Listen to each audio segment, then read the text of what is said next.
గత వారం నుంచి ఏ విధంగా జరుగుతుందో గుంటూరు సంబంధించి ప్రతి ఒక్కటి కూడా ఈ స్టేట్ మొత్తానికి తెలుస్తుంది. ఒక మైనార్టీ నాయకుడి మీద ఎక్స్-ఎమ్మెల్యేగా మరి 10 సంవత్సరాలు ఆయన ఎమ్మెల్యేగా చేస్తున్నారు. ముస్తఫా గారి మీద అబద్ధపు అలాగే వాళ్ళ కక్ష సాధింపు చర్యల్లో ఒక మైనార్టీ ఆయన్ని ఏ విధంగా ఇబ్బంది పెడుతున్నారో మనం చూస్తున్నాము. మరి నిజంగానే ఈ ప్రభుత్వానికి కానీ లేకపోతే పోలీస్ వ్యవస్థ అందరికీ ఈరోజు కళ్ళు చల్లబడినట్టున్నాయి. ముస్తఫా గారిని మేము అరెస్ట్ చేశాము అని చెప్పి మరి అలాగే తీసుకొని వస్తామని చెప్పి చెప్పడం జరిగింది. ఆయన ఎక్కడా కూడా తప్పు చేయలేదు. నాన్నగారు ఆయన ఏంటంటే నేను తప్పు చేయలేదు కాబట్టి నేను ఖచ్చితంగా ఏదున్నా కూడా కోర్టులో తేల్చుకుందాం అనే ఉద్దేశంతో ఆయన మరి ఇప్పుడు దాకా కూడా మరి ఇది అవ్వలేదు.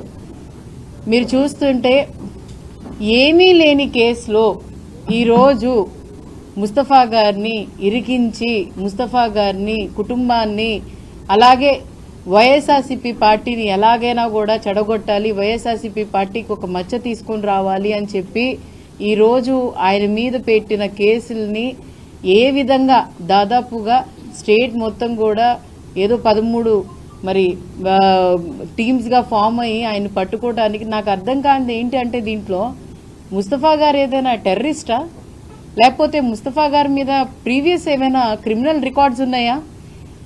ఏమీ లేని వ్యక్తి. ఎందుకంటే సాదా సీదాగా ఒక ఎమ్మెల్యే అయినా కూడా ప్రజలకి అలాగే నేను ప్రభుత్వంలో ఉంటే ప్రజలకి న్యాయం చేయాలని చెప్పుకున్న వ్యక్తిని ఈరోజు ఈ విధంగా మరి కించపరిచి ఆయన క్యారెక్టర్ని అసాసినేట్ చేసి అలాగే ఆయన ఏ విధంగా ఇబ్బంది పెడుతున్నారో ఒక్కసారి ప్రజలందరూ గ్రహించాలి.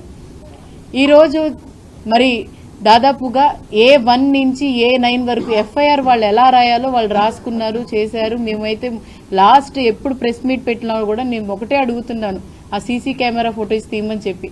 A1 నుంచి A9 వరకు మరి ఎవరెవరు ఉన్నారో A1 A2 తమ్ముడిని అలాగే నాన్నగారిని పెట్టడం జరిగింది. A3 నుంచి A5 దాకా A7 దాకా వాళ్ళు రిమాండ్లో ఉన్నారు.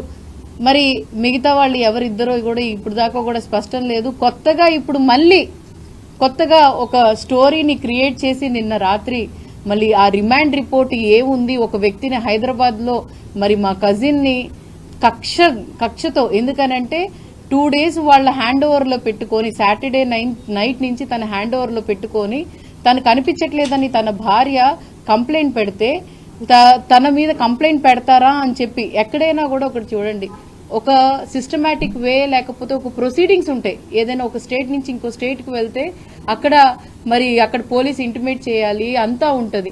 అవన్నీ లేకుండా ఏ ప్రొసీడింగ్ కూడా చేయకుండా మా కజిన్ని హ్యాండ్ ఓవర్ చేసుకొని తన్ని ఒక 2 days వాళ్ళ హ్యాండ్ ఓవర్లో పెట్టుకొని మరి తన్ని నిన్న సండే నైట్ మరి కంప్లైంట్ పెట్టిన తర్వాత మా మీదే కంప్లైంట్ పెడతాము అని చెప్పి తన్ని కూడా ఈ కేసులో ఒక ఐటీ ఎంప్లాయీని తీసుకొని వచ్చి ఈ కేసులో A10 ముద్దాయిగా పెట్టి మరి విక్టిమ్స్ని ఎవరో తీసుకొని వచ్చారు మా కంపెనీలో నుంచంట. ఒక స్టోరీ ఎలా క్రియేట్ చేశారంటే ఇప్పుడు దాకా SC/ST కేసు అమలు లేదు అని చెప్పిన జడ్జి గారు మళ్ళీ నిన్న రాత్రి SC/ST కేసు అప్లికబుల్ అవుతుంది ప్రతి ఒక్కళ్ళ నుంచి A1 నుంచి A10 వరకు అని చెప్పి మరి చెప్పడం జరిగింది. దీంట్లోనే అర్థమవుతుంది వీళ్ళు ఎంత దూరమైనా వెళ్ళడానికి ముస్తఫా గారిని అలాగే ఈ కూటమి ప్రభుత్వం ముస్తఫా గారిని ఎలాగైనా జైలుకి పంపించాలి, రిమాండ్కి పంపించాలి, వీళ్ళకి బెయిల్ రాకుండా చూడాలి అని చెప్పి మొదటి నుంచి చెప్పి ఆయన్ని ఇబ్బంది పెట్టడానికి చూస్తున్నారు. అట్లీస్ట్ ఒకసారి నేను అడుగుతున్నాను, ముస్తఫా గారి క్యారెక్టర్ తెలుసు, ముస్తఫా గారు ఎలాంటి వ్యక్తో తెలుసు, ఇలాంటి దాంట్లో ఎల్లరని తెలుసు, ఆయన మీద ఎటువంటి క్రిమినల్ బ్యాక్గ్రౌండ్ లేదు, గట్టిగా మాట్లాడరు, అన్ని ఉన్నా కూడా ఎందుకు ఆయన మీద అంత కక్ష సాధింపు అని నేను అడుగుతున్నాను. మీకు ఏదైనా ఇదేనా ఉంటే నా మీద చూపించండి, నేను ఉన్నాను కదా, నన్ను తీసుకెళ్ళండి, ఐఎమ్ రెడీ. కానీ మా నాన్న మీద అసలు ఎందుకు అంటే బాధ ఏంటంటే కుటుంబం మొత్తాన్ని ఇబ్బంది పెడుతున్నారు. మా అమ్మగారు, మా కుటుంబంలో ఇప్పుడు ఉంది మేము ముగ్గురే లేడీస్, మా అక్క, నేను, మా అమ్మగారు. మా ఇంట్లో మీద వచ్చి సరే ఐఎమ్ స్ట్రాంగ్ ఇనఫ్, నాకు ఎటువంటి ఇబ్బంది, నా మీద రండి, ఇబ్బంది ఏం లేదు, నేను మాట్లాడుతున్నాననే కదా, లేకపోతే వైఎస్ఆర్సీపీ పార్టీ గొంతు ఎత్తుతున్నాననే కదా నా మీద మీకు కక్ష ఉంటే నా మీద తీర్చుకోండి. మా నాన్న మీద ఏం చేశారని చెప్పి. మా నాన్న ఏమి ఇప్పుడు దాకా కూడా ఎక్కడా కూడా ఎవరైనా ఏదైనా మాట్లాడినా గట్టిగా మాట్లాడినా కూడా ఆయన ఏమంటారంటే వద్దు మాట్లాడకండి, ఎందుకు దేవుడు ఉన్నాడు ప్రతి విషయంలో కూడా. నేను మాట్లాడినా కూడా నేను అడుగుతుంది ఒకటేనండి, నేను ఎక్కడైనా తప్పు మాట్లాడానా? నేనేమైనా మిమ్మల్ని ఏదైనా రాంగ్ ఎలిగేషన్ మీ మీద ఏదైనా మీ ప్రభుత్వం మీద చేశానా? ఈ కూటమి ప్రభుత్వం మీద ఎక్కడా చేయలేదే. నాన్నగారు కూడా ఎప్పుడు కూడా ఎప్పుడు అంటే 2014 నుంచి 24 దాకా ఆయన ఎమ్మెల్యేగా ఉన్నారు. మీరు చేసిన తప్పులు మేము చూపిస్తున్నాం అంతే తప్ప, చూపిస్తున్నాం అనే కదా, మా గొంతులు నొక్కేయాలనే కదా, మా గొంతులు లేకుండా చేయాలనే కదా మీ ఎజెండా. మరి ఎందుకు ఇంత కక్ష సాధింపు చర్యలు చేస్తున్నారని చెప్పి ఈ కూటమి ప్రభుత్వాన్ని అడుగుతున్నాను. ఎందుకు ఈ పోలీస్ వ్యవస్థను వాడుకొని మా నాన్నగారిని ఎందుకు ఇంత ఇబ్బంది పెడుతున్నారని అడుగుతున్నాను. మీ కళ్ళు ఇంకా చల్లారలేము, రిమాండ్ రాకుండా వాళ్ళు ఎంత ఛాలెంజింగ్ గా చెప్తున్నారు అని అంటే బెయిల్ రాకుండా చేస్తాం.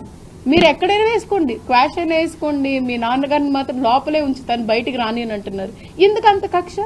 ఆయన ఏం చేశాడని అడుగుతున్నాను నేను. ఏమి చేయని వ్యక్తిని ఇంత ఈ విధంగా ఇచ్చేయటం అనేది నిజంగానే చాలా బాధగా ఉంది.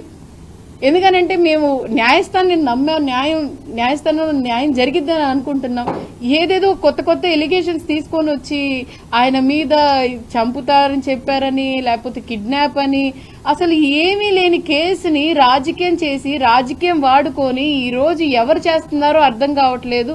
స్పష్టంగా ఇది రాజకీయ కోణం అని చెప్పి ఈజీగా అర్థమవుతుంది. మరి ఈ కూటమి ప్రభుత్వాన్ని, పోలీస్ వ్యవస్థని ఇది మీకు సమన్వయమేనా అని అడుగుతున్నాను. ఇది ఇలా చేయటం మీరు కరెక్టేనా? మీ వ్యక్తిగతంగా ఆలోచించండి.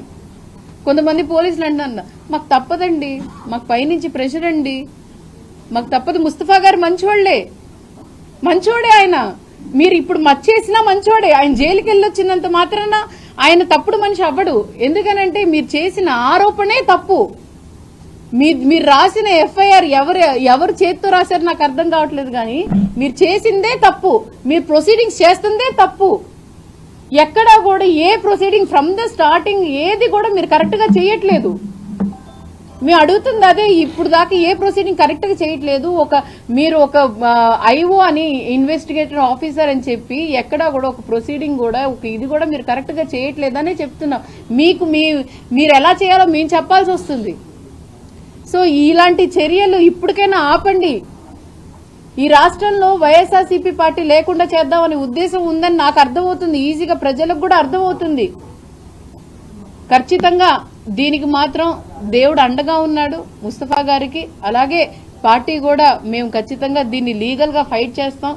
ప్రతి ఒక్కటి కూడా ఏదో రుజువులు చెరిపేద్దామని చూస్తున్నారు, లేదు ఖచ్చితంగా ప్రతి ఒక్క రుజువు కూడా మీకు ముందు పెడతాము. మేము చెప్పిన దానికి ప్రతి ఒక్కటి కూడా రేపే ఒకవేళ ఏదైనా సీసీ కెమెరా డిలీట్ అయినా ఏదైనా కూడా లేకపోయినా అది బాధ్యులు మీరే అని చెప్పి తెలియజేస్తున్నాను.